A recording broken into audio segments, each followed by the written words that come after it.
any successful movement is that the parties really need to want to move and agree to move and not be forced to move.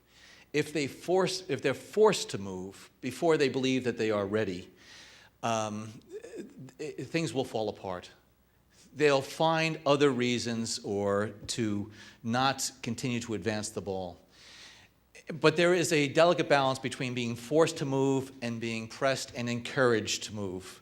And President Obama, I think, when he looks at these issues, he's trying to make sure that the United States can use all of its influence, all of its power of diplomacy and might, to get parties to move close together, recognizing that it's in their national security interest to do that.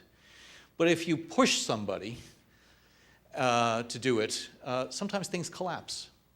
You need to bring not just one person or one party, you need to be able to bring a body politic, you need to bring a people forward.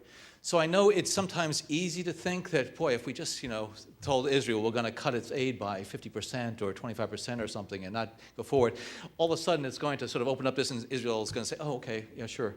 No. Israel has some very, very legitimate security needs and requirements. And there are issues on the Arab and Palestinian side that need to be addressed, appropriately so. And so this is something that is not just one party. It's Israel, it's the Palestinians, it's the surrounding countries, Arab, and it's also the international community. This is a complex march. Talking about this is much more than three-dimensional chess. This is, 12-dimensional chess, mahjong, backgammon, other. There are so many different moves here. And sometimes people are frustrated, and I think the expectations, again, were very high with President Obama coming in. He has worked tirelessly to do this, and part of our conversation yesterday was addressing this issue. What are we going to be able to do? Because these are problems that continue to feed others. So, I'm sure that maybe my second answer was as disappointing as my first, but my only point is that these are complex issues that do not lend themselves to easy solutions. Otherwise, over the past, 43 years or so, we would have been further along here. But that's where the perseverance really needs to come in. Okay, the woman in the back, the last question. Thank you. My name is Linda Sarsour. I'm the director at the Arab American Association of New York. And I just wanted to point out a lot of us sitting in this room are privileged. We haven't seen a lot of the ramifications of the policies that our government puts on our communities, but many of us work and are dedicating our lives to helping our communities understand their rights and working with government agencies that don't necessarily always want to work with us. And you asked us to be ambassadors, and I try to do that on a daily basis, but I need your help to be an ambassador.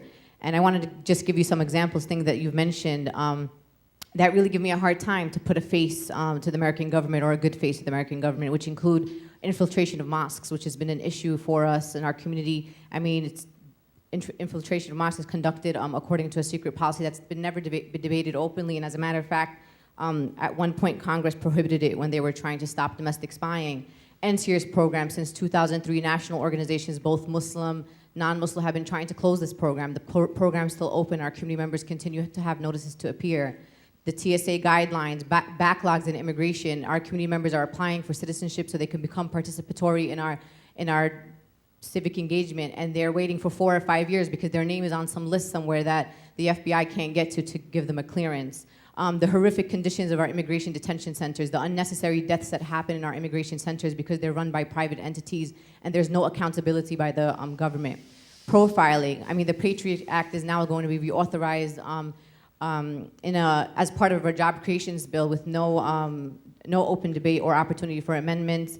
Looking at cases of Fahid Hashmi, Afia Siddiqui, Siraj Mateen. These are things that are happening every day in our community, and for us to be an ambassador, we need the information. We need to know what the tactics, what's going on in the administration that's trying to solve some of these issues. I personally haven't seen any of that. I appreciate your comments. I agree with everything that you're saying, but we also demand trust and cooperation. We also have an open door policy. As you've said in many of the cases that you've seen, we as community members, family members have come to the government and said, these are the problems that are happening, help us or help these people. So the fact that we're open and our national organization are open in denouncing terrorism, we expect for the government to come through our front door, not through our back doors. So if you can help us be better ambassadors by providing us with information on what the the particulars are, or what are the strategies to end NCers or to look at the TSA guidelines, that would be really helpful for our community members. Thank you.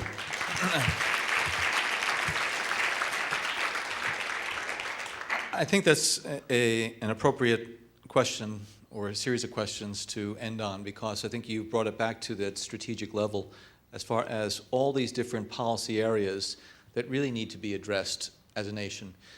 And when you said that you need to know, in order to be good ambassadors, where we are on these issues, I think you've hit a number of very critical ones as far as what we want to be our policies as a nation as we go forward.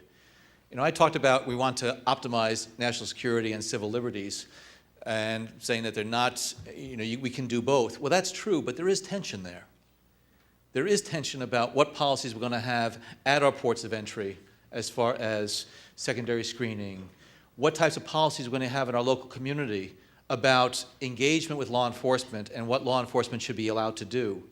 What are the parameters of those activities by government that need to be established that can ensure the protection of civil liberties, but yet still optimize and safeguard our national security?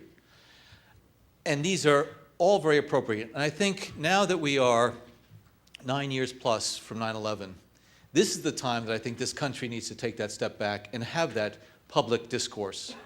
Because these are policies and issues that really should not be decided in the back room or in offices within the White House, not being informed by that public debate.